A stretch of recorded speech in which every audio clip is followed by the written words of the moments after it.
নমস্কার, সুপ্রভাত। কেমন আছেন সবাই? আমি অনন্যা, অনন্যার ব্লগসের আরও একটি ঝা চকচকে নতুন ব্লগে আপনাদের সকলকে জানাই অনেক অনেক অনেক স্বাগত। আশা করছি আপনারা সকলে খুব ভালো আছেন, সুস্থ আছেন, সাবধানে আছেন, নিরাপদে আছেন। আমরাও বেশ ভালোই আছি। আজ দিনটি রবিবার, সকাল এখন 9:30 মতো বাজে। আপনাদেরকে সাথে নিয়ে ঠিক এখন থেকেই আজকের ব্লগটি আমি শুরু করছি। যথারীতি প্রতিদিনের মতোই সকালে ঘুম থেকে উঠে ব্রাশ করে ফ্রেশ হয়ে নিয়েছি। তারপর মায়ের সাথে সাথে টুকটুক করে বাসি কাজগুলো সেরে সকালবেলাকার চা পর্ব মিটিয়ে ফেললাম। তারপর ঘরে গিয়ে বেডটাকে গুছিয়ে ফেললাম আর ঘরের আসবাবপত্রগুলো ক্লিন করে ফেললাম। আজ যেহেতু রবিবার, শান্তনা দিদি যে বাড়িতে রান্নার কাজ করেন সেই বাড়ির ভদ্রমহিলা যেহেতু প্রাইমারি স্কুল টিচার, তাই উনি সপ্তাহের বাদবাকি দিন স্কুলে চলে গেলেও রবিবার দিন করে তো বাড়িতেই থাকেন, কারণ আজ একটা নির্ভেজাল ছুটির দিন। তাই শান্তনা দিদি এই দিনটাতে বেশ লেট করে কাজে আসেন, আর আমাদের বাড়িতে কাজ করতে আস্তে আস্তে তার দুপুর 1:30-2 বেজেই যায়। সেই জন্যই শান্তনা দিদির আশা না করে রান্নাবান্না আজকের মতো শুরুই করে ফেলেছি।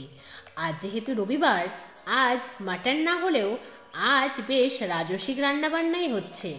আজ রান্না হচ্ছে মাছের মাথা দিয়ে বাঁধাকপির সবজি, মাছের তেলের বড়া, আলু বেগুন সহযোগে পাবদা মাছের পাতলা ঝোল।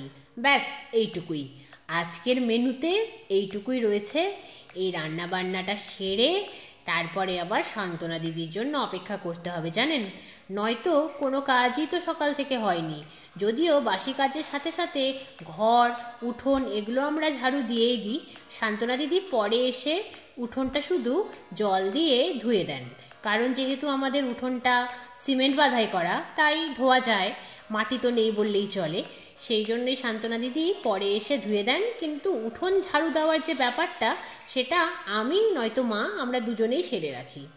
আজও তার ব্যতিক্রম হয়নি, কিন্তু শান্তনা দিদি যত লেট করে আসেন আমাদের কাজকর্মও তত লেট হয়ে যায়। কিন্তু বাবা যেহেতু টাইম মতো লাঞ্চ করে, সেই জন্যই রান্নাবান্না লেট করার কোনো জো নেই। তবে হ্যাঁ, যে তাড়াহুড়োর মধ্যে প্রতিদিন থাকি, আজ সেই তাড়াহুড়োটা নেই, কিন্তু তাই বলে রান্নাবান্না লেট করে বসে থাকবো সেরকম মানসিকতাও নেই। কারণ অ্যাট এনি কস্ট আমরা চাই বাবা সুস্থ থাকুক। এদিকে ঝোলটাকে ফুটতে দিয়ে ওই গ্যাসটাতে, বলতে ছোট যে ওভেনটা রয়েছে সেখানে গতকাল বেগুন ও বড়ি সহযোগে মটর শাকের যে ঘন্ট করেছিলাম, কিছুটা বেঁচে গিয়েছিল, ফ্রিজে রাখা ছিল, সেটিকে গরম করে নিলাম। আর গতকাল আলু, ফুলকপি, মটরশুঁটি দিয়ে একটা ভেজ সবজি করেছিলাম, সেটাও একটু বেঁচে গিয়েছিল, সেটিকেও গরম করে নিয়েছি। এদিকে রান্নাবান্নাও কমপ্লিট হলো, আর এদিকে শান্তনা দিদিও এলো।